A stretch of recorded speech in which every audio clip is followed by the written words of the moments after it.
Pada dasarnya dan hakikatnya, manusia sebagai ciptaan Tuhan adalah makhluk yang serba terbatas dan kerap kali tertawan oleh keterbatasan itu. Manusia di dalam segala keterbatasannya itu sesungguhnya sedang ditawan. Dia ditawan oleh keterbatasan pikirannya yang tidak mungkin melampaui Sang Pencipta. Dia tertawan juga oleh perasaannya, dan apalagi setelah manusia jatuh dalam dosa, dia tertawan oleh belenggu dosa yang menyebabkan dia tidak dapat lagi bersekutu dengan Tuhan secara akrab dan karib. Begitu juga hubungan dengan sesama, di dalam hubungan satu dengan yang lain juga menjadi hubungan yang dingin dan tertawan oleh perasaan-perasaan yang salah dan keliru akibat dosa tersebut. Namun, makin kita memahami tentang ketertawanan kita, makin kita menyadari bahwa kita tidak dapat membebaskan diri kita sendiri dari tawanan-tawanan yang mengikat hidup kita. Kita butuh Tuhan yang membebaskan kita.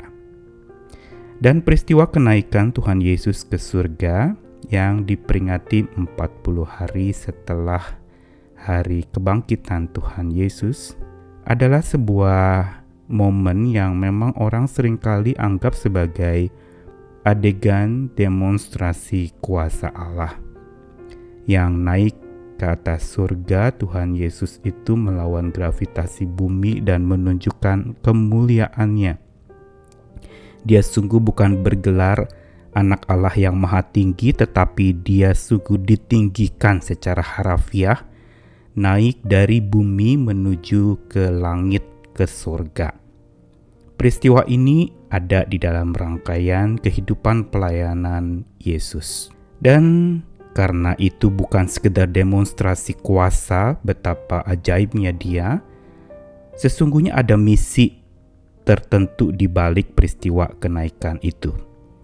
Misi yang disebutkan sebagai mengangkat yang tertawan.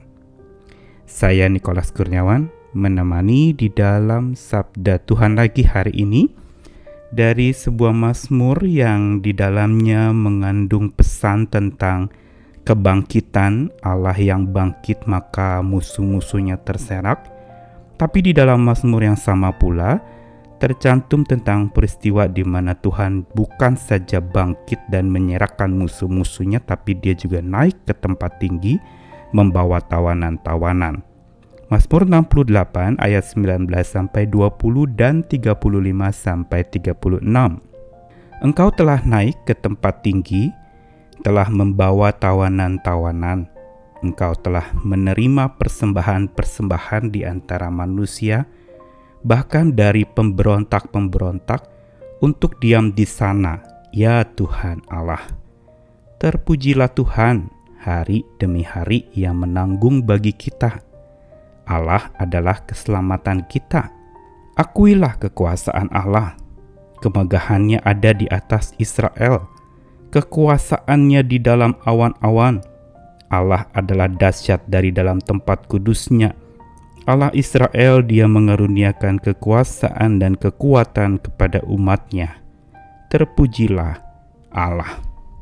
Mazmur 68 ayat 19-20 dan 2 ayat terakhir yaitu 35-36 ini dengan sangat dalam menekankan tentang nubuatan Allah yang naik ke tempat tinggi. Dia bukan saja Allah yang maha tinggi, tapi Allah yang naik ke tempat tinggi. Namun naiknya Ia ke tempat tinggi bukan semata ingin menunjukkan Dia berkuasa.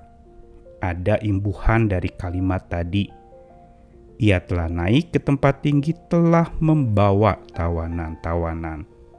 Bagian ini yang seringkali dilupakan oleh setiap orang yang memperingati hari kenaikan Tuhan Yesus. Yaitu bahwa kenaikan Tuhan Yesus justru Ia ingin membawa naik pula umatnya yang tertawan. Dia bukan naik sendiri, ingin supaya bermegah dan ditinggikan sendiri, tapi dia membawa orang-orang percayanya untuk juga naik bersama-sama dengan dia.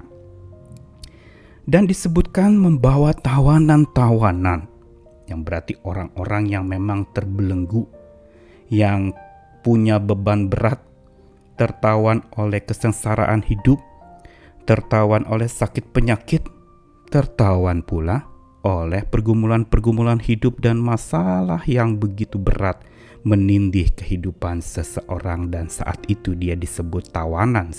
Tuhan mau mengangkat mereka. Lewat kenaikannya, dia terangkat dan berangkat untuk mengangkat yang tertawan dan penuh dengan beban. Kenaikannya ke tempat yang maha tinggi itu sesungguhnya adalah demi kebaikan umatnya yang tertawan. Dan bukan saja tawanan, tetapi juga para pemberontak.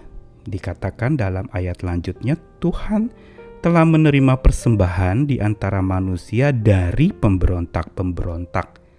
Berarti para pemberontak pun, orang yang berontak melawan Tuhan, itu juga Tuhan mau angkat dari pemberontakannya agar ia berpijak penuh iman kepada Tuhan.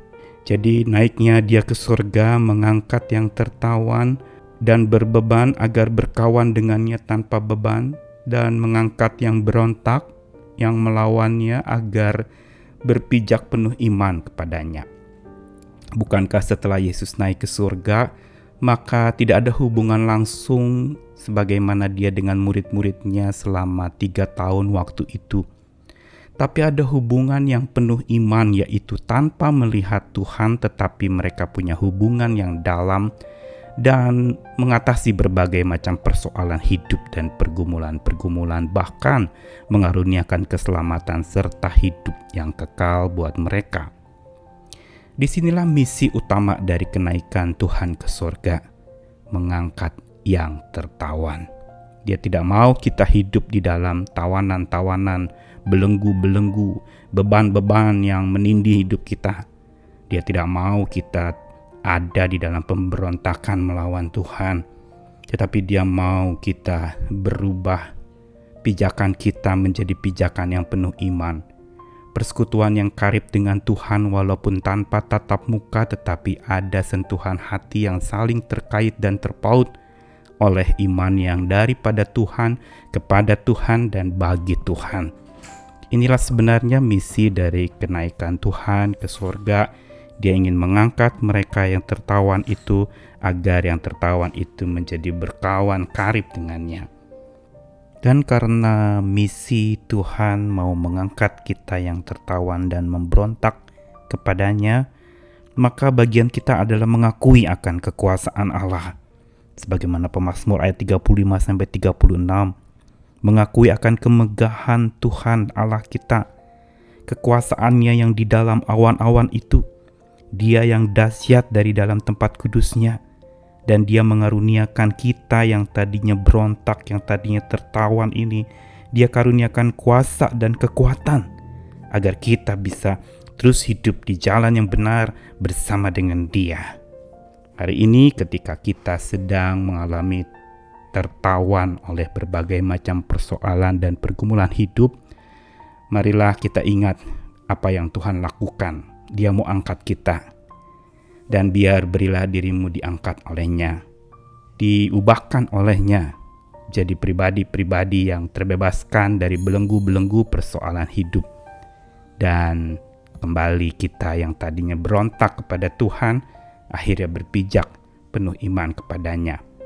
Hubungan kita akan makin dalam walaupun kita tidak melihat Tuhan kita, tapi Dialah yang paling melihat kita.